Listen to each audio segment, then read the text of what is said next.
life on Turkey Lane. I'm so glad you're here tonight.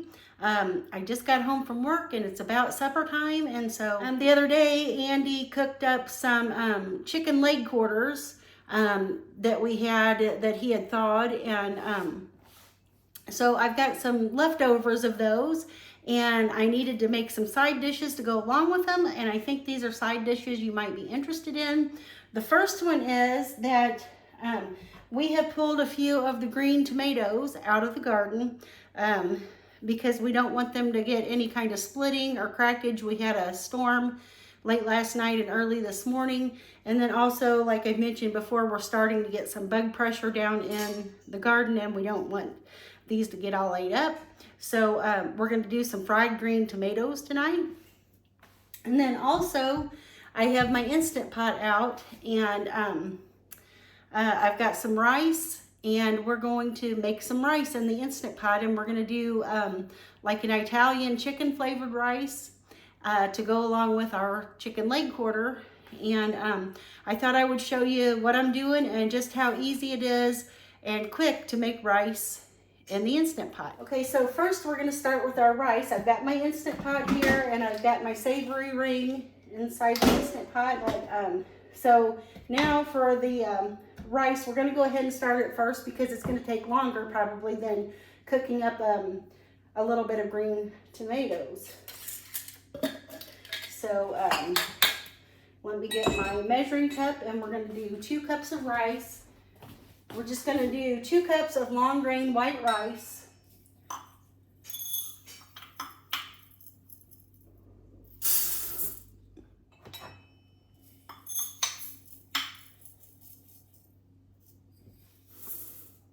Okay, and now I have a jar of my home canned chicken broth here, and I canned it in quarts. I kind of almost wish I would have canned it in pipe because I don't really need a full quart. I only need about 2 cups of this, but we'll just put the leftovers in the fridge and let them hang out, and we'll do something with them with it another night. So let me get my little can opener out of here. Sometimes these jars feel so good that I need a can opener, so I just have this little thing here, and it will lift the lid off nice and easy. There we go. And I'm going to go ahead and measure out about 2 cups of the broth.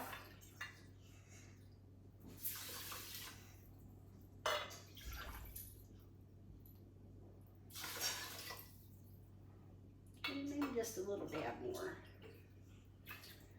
Okay. Okay, so I have these, they're Italian seasoning flavor cubes from McCormick, and I got these at one of the like the discount grocery stores we go to. I got these for 75 cents, but I believe you can still buy these at places like Walmart. I don't know how much they are, but they're very good, and they're kind of like a soft bouillon cube, and they have all kinds of like Italian flavor seasonings in them. So I'm just going to crumble one of those up down in the pot here. You can see what it looks like there.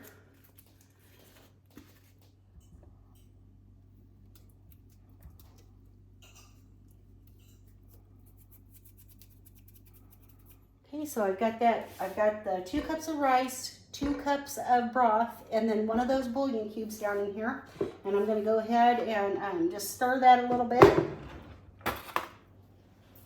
Make sure all the rice is covered with liquid and the bouillon cube gets dispersed in there, and then I'm going to put this on, if I put the lid in there right.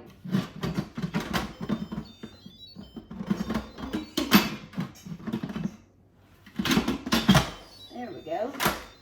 And I'm just going to put it on the rice setting, and I already have it set for 8 minutes, and that's what we're going to cook it for.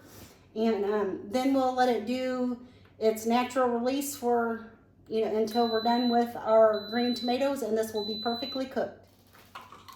Okay, so now for the fried green tomatoes, I'm going to slice these in pretty thick slices, maybe, close to a 1/2 inch thick. And we'll cut the stem out of there. I'm going to use my little strawberry core and cut the top out of these real quick. It does a really good job. And see, there you go. It just pulled that core right out of there. Do the same thing with this one.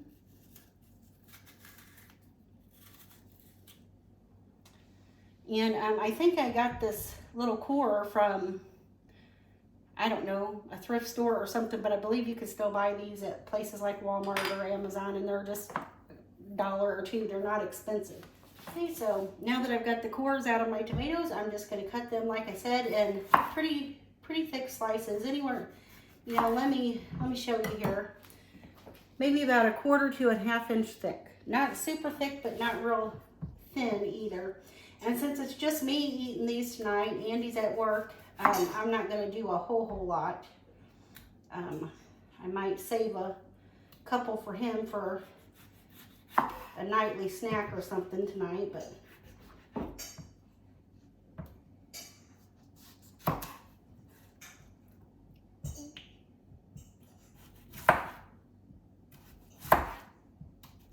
okay, and so now in these bowls I have a little bit of flour, I have an egg, and I have some panko, Italian bread panko. So I'm just going to season these up.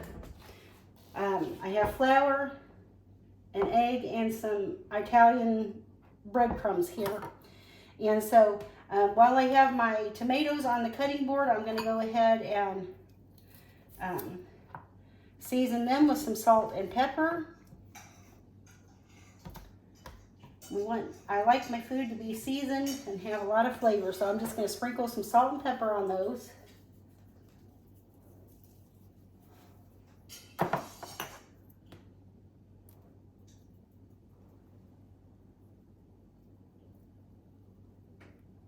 Okay, flip them over and get the other side here.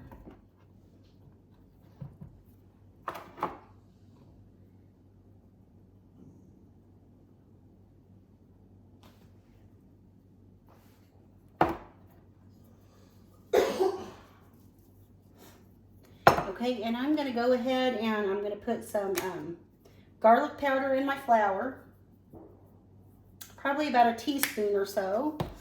And I'm going to put some Tony Chassere's in there, just maybe about a teaspoon or so. And I'm going to go ahead and put a little bit of salt, probably about a 1/2 teaspoon, because I've already seasoned the the tomatoes. And then I'm going to go ahead and put some ground paprika in that flour. Probably a 1/2 teaspoon or so of that. And I'm just going to mix that up.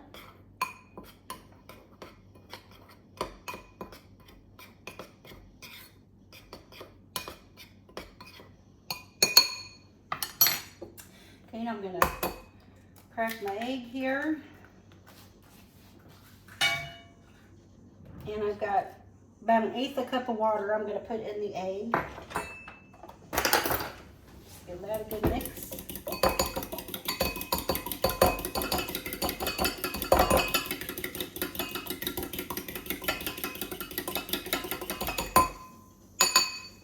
Okay, and then we've got our panko seasoning here. Now I know a lot of people will use like a white corn flour or cornmeal, or even a little bit of yellow cornmeal, but I've got the Italian panko here, so we're just going to do that. And so I'm going to dip my tomatoes here in the flour on both sides. Then I'm going to dip them in the egg, and then I'm going to dip it in the pork panko on both sides. Get these nice and coated.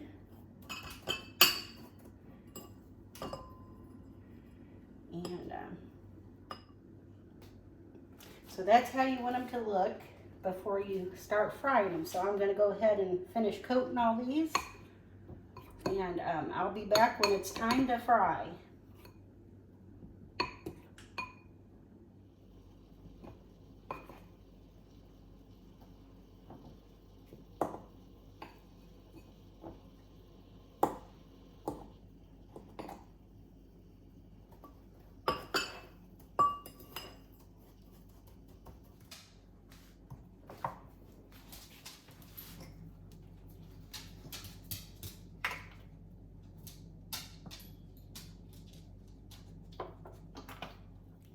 Okay guys, so I've got my plate of breaded green tomatoes. And now I've got my pan with oil on here. I'm gonna check it and see just real quick if it's hot enough. I'm gonna sprinkle just a little dash of flour in there. Okay, it's getting there. It could probably use to be just a little hotter yet, maybe. So we'll give it just a second or two. I've got my burner on about a medium to medium high heat. So we're not putting some of these down there yet. Okay, a slow fry, that should be good.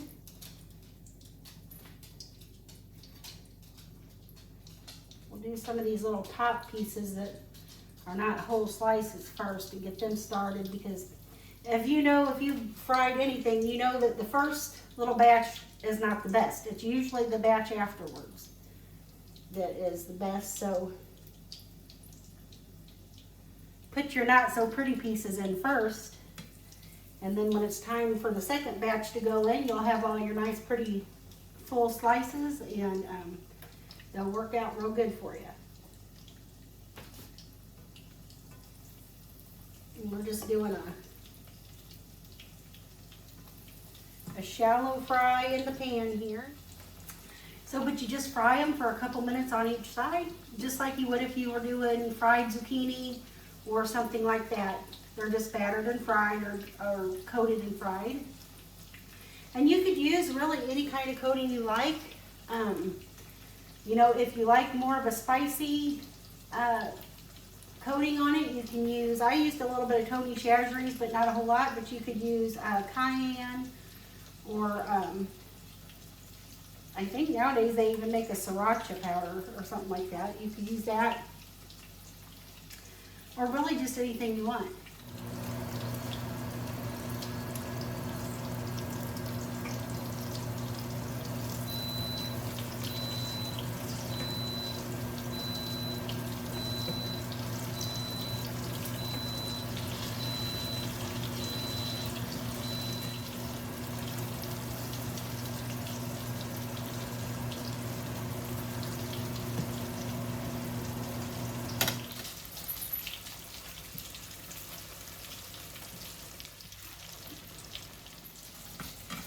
Okay guys, I'm getting the last ones out of the pan here. Oh, and they look so good. Nice and crispy. I'm just going to sprinkle them with just a little bit of salt. And yeah, there you go. Plate of fried green tomatoes. Okay guys, so we've got our fried green tomatoes ready. I've heated up my chicken, and we're going to open this lid on the Instant Pot here and show you how this has turned out. Looks good.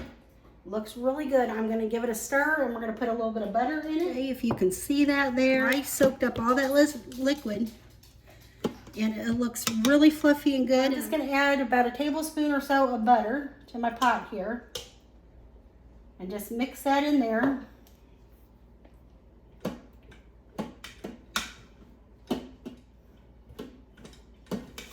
And now this was not instant rice. This was whole grain white rice. And you know, if you cook white rice on the stove, you know, it takes a hot minute to do that.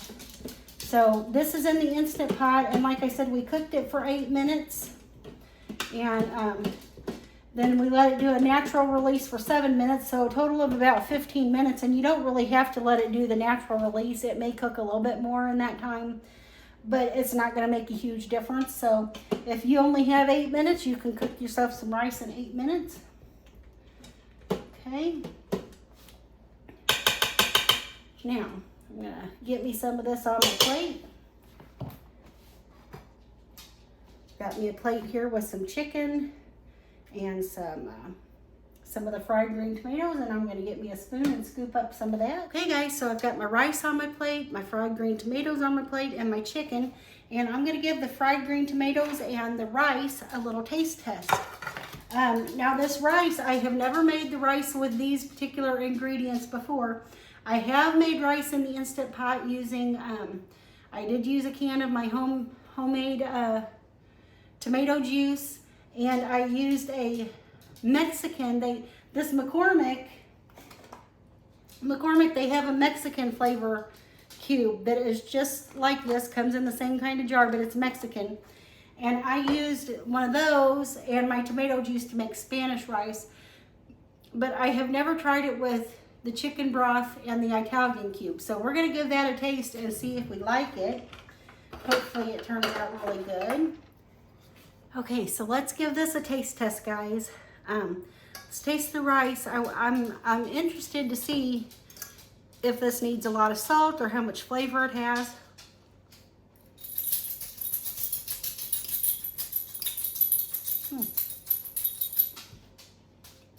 It's really pretty good.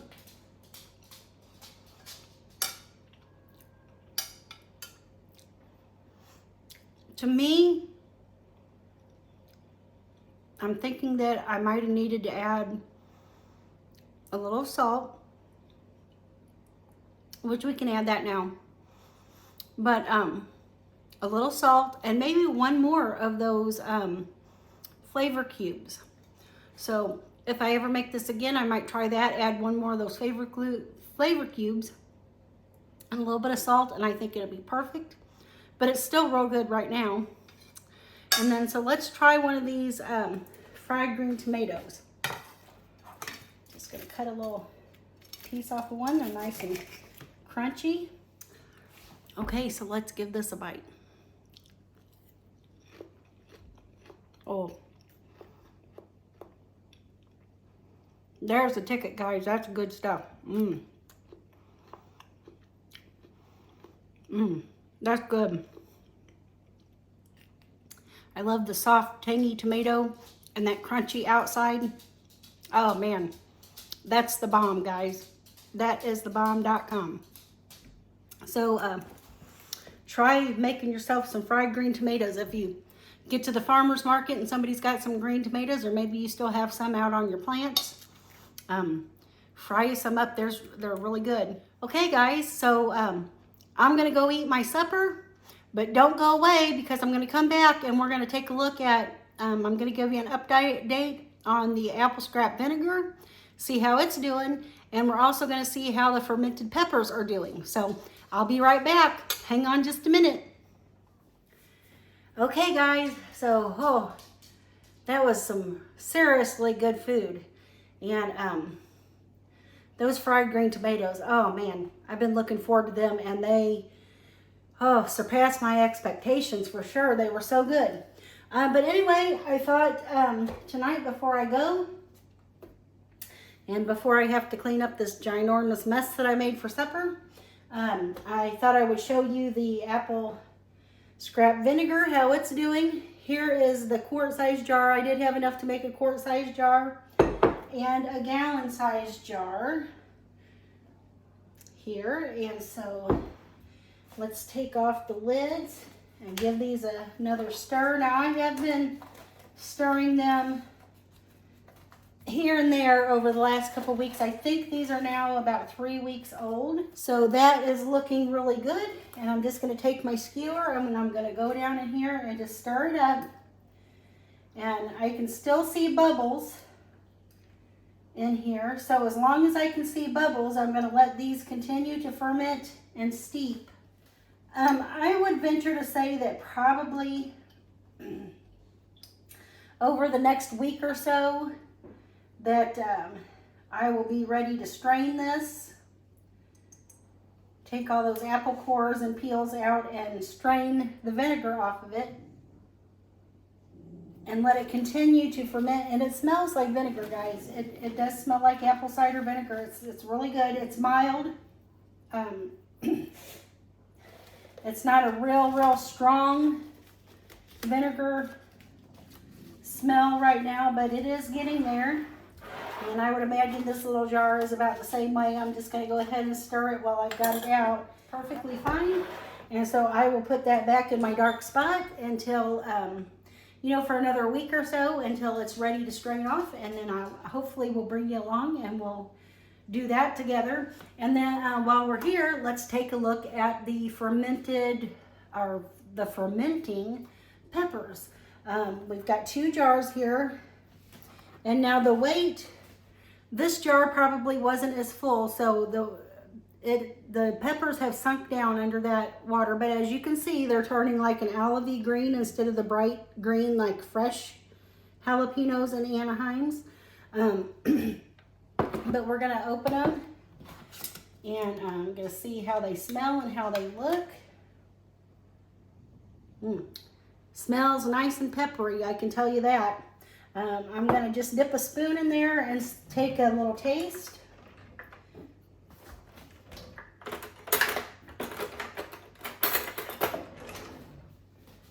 I'm not gonna taste too much of this because it's probably gonna be pretty spicy. So I'm just gonna dip my spoon and shake that off a little bit. And it's starting to get tangy, like a pickled pepper, but it's still a little bit on the salty side, so those are gonna have to go for another probably, I'm gonna say maybe a week, maybe a little less, but they still have a few days to go for sure. So I'll put the lid on that. Make sure we get that on there right. Okay, and now let's taste the jalapeno ones and see. Okay, those are looking okay, but those are looking okay. And I'm gonna do the same thing. I'm just gonna dip my spoon. I better get a new spoon and dip it down in there. Why not make a few more dishes since I have to do those anyway? Dip my spoon in there and shake it off. Ooh. Now that has the jalapenos in it and it is spicy, dude. Yeah. So, but the flavor's real good. It's like the other one, it still needs several days to ferment. So we're just gonna put the lid back on those and leave them on the counter for about another week and they will be ready. So anyway, I thank you guys for coming along with me tonight, joining me for supper. I certainly hope that you will try some fried green tomatoes. And if you've never tried rice in the Instant Pot, it's super quick and super easy. And whether it's plain rice or flavored rice, it's just, you dump it and you go, and it takes no time at all. So I will try to, if I can, put the recipes down in the description box, and so you can make some of this on your own. And I'll see you in the next one, guys. Stay blessed. Bye-bye.